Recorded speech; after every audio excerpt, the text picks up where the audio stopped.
ಪರಿಚಯ ಇರಲಿಲ್ಲ ನಾನು ಬಿಗ್ ಬಾಸ್ ವಿನ್ ಆಗೋವರೆಗೂ. ಅಂದರೆ ಅವ್ರದ್ದು ಅದಕ್ಕಿಂತ ಮುಂಚೆ ಡೊಳ್ಳು ಸಿನಿಮಾ ನಾನು ನೋಡಿದ್ದೆ, ಪರ್ಸ್ನಲಿ ಪರಿಚಯ ಇರಲಿಲ್ಲ. ರಾಮರಸ ಮಾಡಬೇಕು ಅಂತ ಅಂದ್ಕೊಂಡಾಗ ಬಿಗ್ ಬಾಸ್ ವಿನ್ ಆಗಿ ಅವ್ರು ಹೊರಗಡೆ ಬಂದಾಗ ಡೊಳ್ಳು ನನಗೆ ತುಂಬ ಅವ್ರ ಪರ್ಫಾರ್ಮೆನ್ಸ್ ತುಂಬ ಇಂಟ್ರೆಸ್ಟಿಂಗ್ ಇತ್ತು.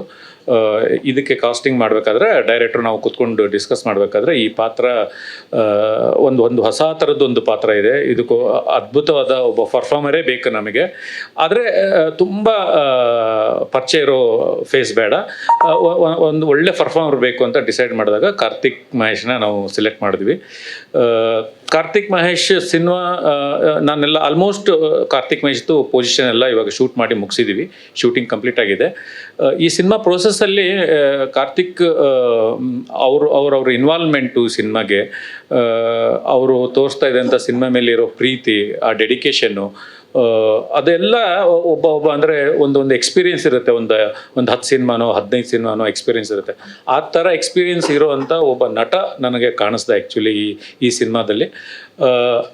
ನಮ್ಮದು ಒಂದು ಚಾಳಿ ಇದೆ, ಅಂದರೆ ಪ್ರತಿ ಸಿನಿಮಾದಲ್ಲೂ ಒಬ್ಬೊಬ್ಬ ಹೀರೋನ ಏನಾದರೂ ಒಂದು ಟೈಟ್ಲ್ ಕೊಡೋದು ಒಂದು ಚಾಳಿ ಇದೆ. ನಾನು ಇದು ಸಂಹಾರ ಮಾಡಬೇಕಪ್ಪ ಅಂತಂದರೆ ನಾನು ಚಿಕ್ಕಣ್ಣಂಗೆ ನ್ಯಾಚುರಲ್ ಸ್ಟಾರ್ ಅಂತ ಅವ್ನ ಬರ್ಡೇ ದಿನ ಕೊಟ್ಟು ನ್ಯಾಚುರಲ್ ಸ್ಟಾರ್ ಅವತ್ತು ಮಾಡಿದ್ದು. ಇವಾಗ ಅವತ್ತು ಆಮೇಲೆ ಅವ್ರು ಇಟ್ಕೊಳ್ಳಿಲ್ಲ ನ್ಯಾಚುರಲ್ ಸ್ಟಾರ್, ಇವಾಗ ಹೀರೋ ಆದಮೇಲೆ ನ್ಯಾಚುರಲ್ ಸ್ಟಾರ್ ಅಂತ ಅವ್ರು ಇಟ್ಕೊಳ್ತಾ ಇದ್ದಾರೆ. ಅದರಿಂದ ಅವ್ರಿಗೆ ನ್ಯಾಚುರಲ್ ಸ್ಟಾರ್ ಮಾಡಿದ್ವಿ. ನಾನು ಪಡ್ಡೆಯಲ್ಲಿ ಇಂಟ್ರೊಡ್ಯೂಸ್ ಮಾಡಬೇಕಪ್ಪ ಅಂದರೆ ನನ್ನ ಶ್ರೇಯಸ್ಗೆ ಯಂಗ್ ಟೈಗರ್ ಅಂತ ಒಂದು ನಾಮಫಲಕ ಕೊಟ್ಟಿದ್ವಿ, ಇದು ಮಾಡಿದ್ವಿ. ಇವಾಗ ಕಾರ್ತಿಕ್ಗೆ ಒಂದು ಕೊಡಬೇಕಂತ ಡಿಸೈಡ್ ಮಾಡಿದ್ವಿ. ನನ್ನ ಜೊತೆಗೆ ಪ್ರಜ್ಜು ಬ್ರೋ ಬಂದು ಅದನ್ನು ಅನೌನ್ಸ್ಮೆಂಟ್ ಮಾಡಬೇಕು, ಯಾಕಂದರೆ ಸೀನಿಯರ್ ಸ್ಟೇಟ್ ಅವಾರ್ಡ್ ವಿನ್ನರ್ ಅವರಿಂದ ಕಾರ್ತಿಕ್ಗೆ ಆ ಒಂದು ನೇಮ್ ಕೊಟ್ಟರೆ ಇನ್ನೂ ಅಥೆಂಟಿಸಿಟಿ ಆಗಿರುತ್ತೆ ಅನ್ನೋದಕ್ಕೋಸ್ಕರ ನಾನು ಪ್ರಜ್ಜುಗೆ ಹೇಳ್ತೀನಿ, ಅವ್ರು ಅನೌನ್ಸ್ಮೆಂಟ್ ಮಾಡ್ತಾರೆ.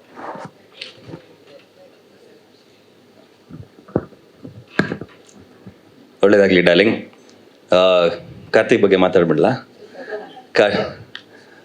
Karthik is an amazing talent. ನಾನೊಂದು ರಿಯಾಲಿಟಿ ಶೋಗೆ ಜಡ್ಜ್ ಆದಾಗ ಕಾರ್ತಿಕ್ ಅಲ್ಲಿ ಪಾರ್ಟಿಸಿಪೆಂಟ್ ಆಗಿದ್ರು. ಅವ್ರು ಪಟ್ಟಿದಂಥ ಪರಿಶ್ರಮ ಆ್ಯಂಡ್ ಹಿಸ್ ಟ್ಯಾಲೆಂಟ್, ಅವ್ರಿಗಿರುವಂಥ ಗ್ರೇಸ್, ನಾನು ಅಲ್ಲೇ ಕಾರ್ತಿಕ್ ಹೇಳಿದ್ದೆ, ನೀನು ಆಚೆ ಹೋಗ್ತಿದ್ದಂಗೆ ನೀನು ದೊಡ್ಡ ಹೀರೋ ಆಗ್ತೀಯ ಅಂತ. ಸೊ ಇವತ್ತು ಜೊತೆಗೆ ಒಂದು ಸಿನಿಮಾ ಮಾಡ್ತಾ ಇದ್ದೀವಿ. I am extremely happy. ನನ್ನ ಕಡೆಯಿಂದ ಅವರಿಗೆ ಟೈಟಲ್ ಕೊಡ್ತಾ ಇರೋದು ರೈಸಿಂಗ್ ಸ್ಟಾರ್. ಇದು ರೈಸಿಂಗ್ ಬರೀ ಸ್ವಲ್ಪ ದಿವಸಕ್ಕೆ ಇರಲಿ, you rise above that. And ಇನ್ನೊಂದು ಹೊಸ ಹೆಸರನ್ನ ಕೊರೋಣ. ಲವ್ ಯು ಡಾರ್ಲಿಂಗ್, ಒಳ್ಳೇದಾಗಲಿ. KGF ಸ್ಟಾರ್ ಯಶ್ ಅವರು ಒಂದೇ ಒಂದು ಮಾತಿಂದ ದೊಡ್ಡ ಮೋಟಿವೇಶನ್ ಆಗ್ತದೆ ನನ್ನ ಲೈಫಲ್ಲಿ. ಏನೋ ಮಾಡ್ತಾ ಇದ್ದೀವಿ ಇರಪ್ಪ, ತುಂಬ ದೊಡ್ಡದಾಗಿ ಮಾಡ್ತಾ ಇದ್ದೀವಿ, ತಂದು ತೋರಿಸ್ತೀವಿ ಅಂತ ಒಂದು ಕ್ಲಿಪ್ ನೋಡಿದ್ದೆ ಅವ್ರದ್ದು. ಎಷ್ಟು ದೊಡ್ಡ ನನಗೆ ಆ ಮಾತಿನ ಛಲ ಹುಟ್ಟಿಸಿದೆ ಅಂದರೆ, ಈ ಸಿನಿಮಾಗೆ ಗಿರಿ ಸರ್ ಅವರು, ಗುರುರಾಜ್ ಸರ್ ಅವರು ಒಂದು ಕಥೆನ ಹೇಳಿದಾಗ, ನನ್ನ ಲೈಫಲ್ಲಿ ಚೇಂಜ್ ಆಗೋದಕ್ಕೆ ಏನಾದರೂ ಒಂದು ದೊಡ್ಡ ಸಾಧನೆ, ಒಂದಕ್ಕಿಂತ ಒಂದು ದೊಡ್ಡ ಸಾಧನೆಗಳು ಎಲ್ಲರೂ ಮಾಡ್ತಾ ಇರ್ತಾರೆ, ಸಿನಿಮಾ ರಂಗದಲ್ಲಿ ಏನಾದರೂ ಒಂದು ಕಾಣೋ ರೀತಿಯಲ್ಲಿ ನನ್ನ ಲೈಫಲ್ಲಿ ಏನಾದರೂ ಒಂದು ಸಿಗಲಿ ಅಂತ ದೇವರಿಗೆ ಬೇಡ್ಕೊಳ್ತಾ ಇದ್ದೆ. ಸೊ ಈ ಕತೆ ಮತ್ತು ಇದರ ನಮ್ಮ ಪಾರ್ಟ್ನರ್ ಆಗಿರುವಂಥ ಗುರುದೇಶಪಾಂಡೆ ಸರ್ ಅವರು ಹೇಳಿದಾಗ ಮತ್ತು ಗಿರಿ ಸರ್ ಅವರು ಹೇಳಿದಾಗ ನನ್ನ ಲೈಫಲ್ಲಿ ಒಂದು ಟರ್ನ್ ಪಾಯಿಂಟು ಕೂಡಿ ಬಂತು. ಅದಾದಮೇಲೆ ಟೆಕ್ನಿಷಿಯನ್ಸ್ ಅವರು, ನಾನು ಕಾಂತಾರ ಸಿನಿಮಾ ನೋಡಿದಾಗ ಫೈಟ್ಸು, ಆಮೇಲೆ ಆ ಸಂಗೀತ,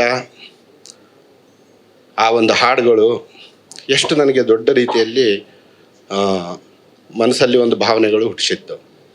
ಅದೇ ಟೆಕ್ನಿಷಿಯನ್ಸ್ಗಳು ನಮ್ಮ ಸಿನಿಮಾದಲ್ಲಿ ಮಾಡ್ತಾ ಇದ್ದಾರೆ ಅಂದಾಗ ನನಗೆ ಅವ್ರ ಹೆಸರು ಕೂಡ ಗೊತ್ತಿಲ್ಲ ಯಾರ್ದು, ನಾನು ಜಾಯ್ನ್ ಆದಾಗ.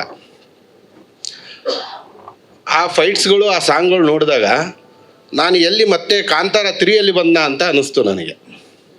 ಯಾಕಂದರೆ ಅಂಥ ಒಂದು ದೊಡ್ಡ ಅದ್ಭುತವಾದ ಸಿನಿಮಾನ ಇವತ್ತು ನಮ್ಮ ಕೈಯಲ್ಲಿ ನಿರ್ಮಾಣ ಆಗಿದೆ.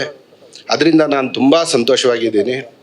ಈ ಸಿನಿಮಾ ಎಲ್ಲೋ ನಮ್ಮ ಲೈಫಲ್ಲಿ ಇನ್ನೊಂದು ಕನ್ನಡ ಇಂಡಸ್ಟ್ರಿಗೆ ಒಂದು ದೊಡ್ಡ ಎಲ್ಲರೂ ನೆನಪಲ್ಲಿ ಇಟ್ಕೊಳ್ಳುವಂಥ ಒಂದು ರಾಮರಸ ಆಗುತ್ತೆ ಅಂತ ನಾನು ನನ್ನ 2 ಮಾತನ್ನು ಮುಗಿಸ್ತೇನೆ.